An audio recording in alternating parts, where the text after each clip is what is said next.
Hi. First of all, I'm going to tell you I'm not very comfortable around cameras, but I feel like this message is so important that I really want to speak to you. This is the It Gets Better project, and I have been so moved and so touched by the entire project, reading all the writings and watching all the videos. It's been really incredible. And what I notice is that there's really not one for being kinky. And the way I define kinky is extreme sexuality, extreme adventure in your sexual orientations and proclivities. And basically, some of us are just born like that. I remember when I was, oops. No, it's okay, leave it rolling.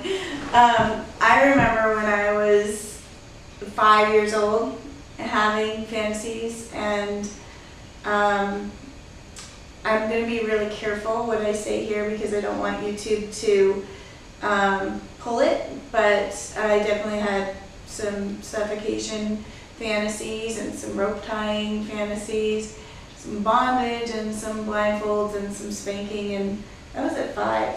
So this is something that happens.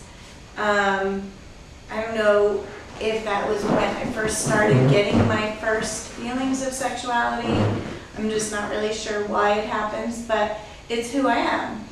And a couple years later, I was in gym class, or I think it was one of those schools where every class was all in the same classroom, and my teacher was telling us to change for gym.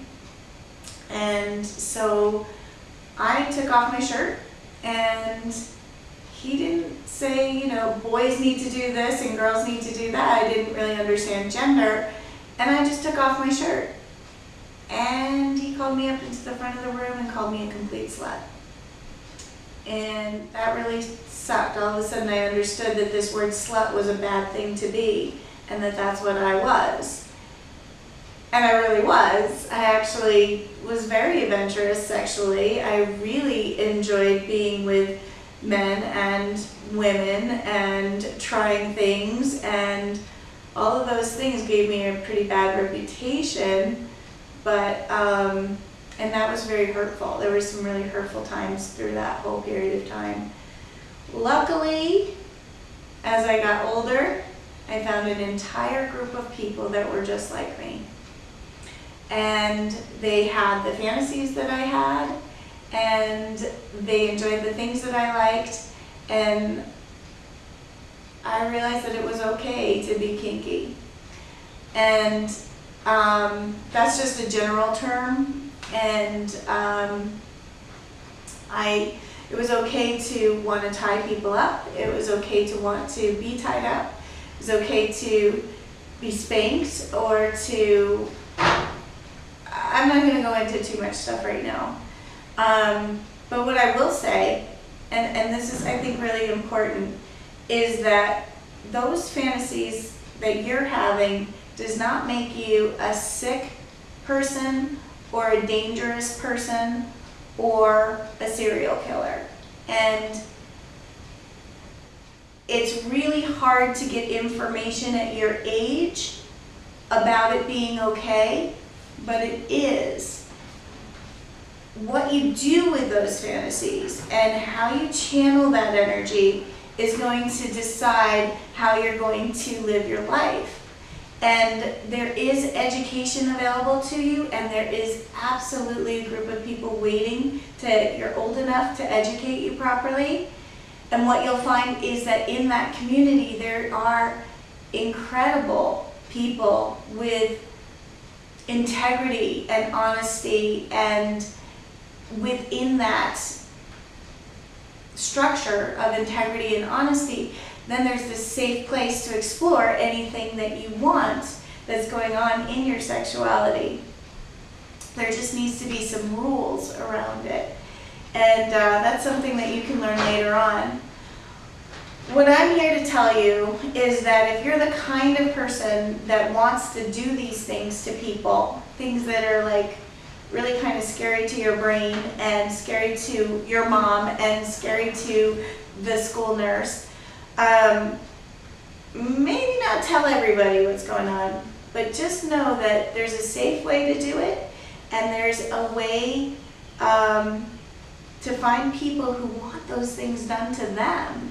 And so for everything that you can think of, there's somebody who wants that too, but it's consensual and you've negotiated it, and it's something that works for both of you, and it can be really, really amazing. I'm absolutely so happy now in my life. I followed my erotic authenticity all the way to Hawaii. I live a fantastic life with my beautiful slave, and go to parties that have all kinds of wonderful, wild experimentation based in a lot of love and appreciation for each other. I have amazing friends, absolutely amazing friends. And I never talked to anybody from my high school days ever. They're done. It's over. It was something that I really left behind. As soon as I left home, I left it all behind and decided to create my own identity for myself. And there were definitely some mistakes along the way, and you will have those as well. But just trust yourself and learn as much as you can, and kind of white knuckle it through high school, through all the teasing and the name calling and the arrogance and the ignorance that is the high school experience.